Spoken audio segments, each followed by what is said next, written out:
Hi everyone, we're here day 2 of the AOUGCC in Manila. This is the Ulti show and we're going to chat a little bit about today's highlights and have some interviews with some of the players and some of the trainers. So first of all, day 2, how's it been going? Some great play today. We had some delays though yesterday because of the rain and thunderstorms from safety issues. So we asked that we could delay the games till today. That meant that there was slight changes in the schedule, but everyone seemed to bring together and we had some great games again today. So first of all, I've got to have an interview with Tim Morrill. So Tim, if you can come on and have a chat with us. Thank you for joining. So you are very much involved with fitness and performance. Tell us a little bit about that, please. I am a strength and conditioning coach. Been working as a strength and conditioning coach for 10 years now, and over the past maybe 3 years I've been able to focus almost solely on ultimate frisbee athletes. And yeah, that's what we do. We think about it as there's the sports skills training and there's the functional performance training, the strength and conditioning, the fitness, reducing injuries, jumping higher, running faster, changing direction better. That's where our focus is. Okay. So let's say on a given week you have some new athletes you're working with. What proportion of the time do you spend on the skills and the actual play, and what proportion on the performance training strength? Well, I will give you an example. Earlier this year I did a full-time training cycle with the Boracay Dragons in preparation for Worlds in France. And the athletes would train every day, 6 days a week, skills, and then they would come train 3 days a week in the gym with me. So obviously a lot more time goes to the skills than the strength and conditioning, but you could also consider the warm-ups and the all the activations and the things that we do on the field as strength and conditioning. So in a given 2-hour practice, about 30, maybe 30 minutes, a fourth of it would go to the functional performance training. Okay, fantastic. If there are athletes or potential athletes watching that want to make use of your resources, do you have online stuff or their websites? How can people get that kind of information? We just spent 2 years doing the project of a lifetime. We made a membership website where we're finally offering programs. Great. So my first couple products with Moral Performance was education-based products, and what we realize is a lot of athletes do want to know the why behind training, but most athletes just want the fish, and the fish is the program. Here's my program, here's what we do. So that's mpfpt.com. Right. We've got about 25 countries training with us and over 300 members, and we're only in our first year.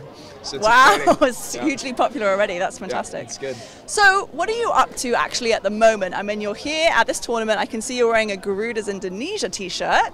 The Bali Garudas hosted a hat tournament. And we had so much fun at this tournament, and we just kind of fell in love with the team, essentially. They welcomed us in as family, and come to find out, a couple of the athletes were site members and had been training with MP. So they essentially welcomed us in and made us an offer to come play this tournament and help train the team. And we just we couldn't turn it down. We went for it. So essentially, we've been training the team. We made a very small gym and trained small groups for the past 3 weeks, and then did some workout at the fields. Also for the conditioning, the speed and agility, and we were with the team playing this weekend. Yeah. Fantastic. Well, thank you so much for chatting to me. Awesome. Thanks, Caz. It's been great to have a chat. My name is Vladimir Kochenkov. I'm from Russia, Moscow originally, but I've been living in Bali, Indonesia for the last 3 years. I fell in love with this island and finally with the country, and I'm happy to live over there. And I made a comeback to Ultimate Frisbee like after 8 years of break. On Bali actually, and as Tim said, I fell in love with the atmosphere over there, of the community, of the people who are playing Ultimate Frisbee over there. My name's Franklin. I'm from Seattle in the United States, and I've been living in Bali for about a year. So I first came to Bali to do some yoga, live healthy, eat healthy, and then I discovered that there was Ultimate there, and I really just fell in love with like Vlad said, like the atmosphere in Bali, and also the community, and the Ultimate community body is just in Bali is just really, it's really positive, and they're all very community focus. So they are always talking about like what can we do to grow Ultimate in Bali. And so I just really love the spirit in Bali. And so for the past year, I've been playing a lot of Ultimate. I coached a team for the Bala Nusantara Cup, and that was mostly, or completely, people from Bali. We had a few locals on the team, and that was a really good experience to kind of take completely new players and bring them up to a tournament level. Yeah, and I've been training our team to get ready for this tournament. Fantastic. Hello, my name is Jenny Wilcoxen. I'm from Sumatra, Mentawai. Usually I doing surfing a lot and then doing tennis, volleyball, so I used to sport, but I never know about frisbee until I meet these two guys in Bali. It's so funny. Yeah, so I interesting to play frisbee because it's so fun and so much spirit, like so much enjoyable playing with team, you know. And then after that, I think I like to play frisbee until now. I'm playing in Manila with all these guys and girls, but I'm the only one in Indonesia who's coming here. When I come back Indonesia, I will give a lot of spirit frisbee, ultimate frisbee again in Indonesia. So I have a lot of fun playing frisbee in Manila. So enjoy, so good, so fun, like it. Fantastic. Well, I hope you take that message back, as you say, back to Indonesia. So you mentioned Manila. How are you guys finding the tournament? How are things going? Is it what you expected?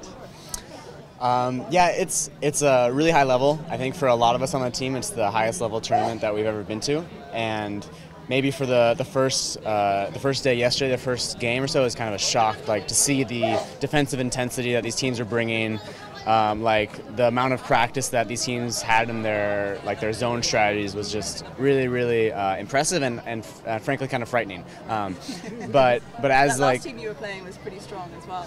Yeah, the Double T, the Hong Kong team, that was a really fun game we had with them. But as the tournament has gone on, we kind of found our own energy, and we've found a way to work within our team and pump each other up and keep really high spirits. And what do you think you're going to bring home? What have you learnt this weekend? Introduce this sport and then say there is a lot of tournament in this Asia for exactly like Manila, Vietnam, Hong Kong. There is a lot of tournament. We can come there and get acquainted with the new friend also, you know. Region. So thank you guys for chatting with me and good luck for the rest of the tournament. Thank you very much. So that's it, guys. Just to wrap up there of Ulti Show Day 2 in Manila for the Asian Champs. Thanks for watching.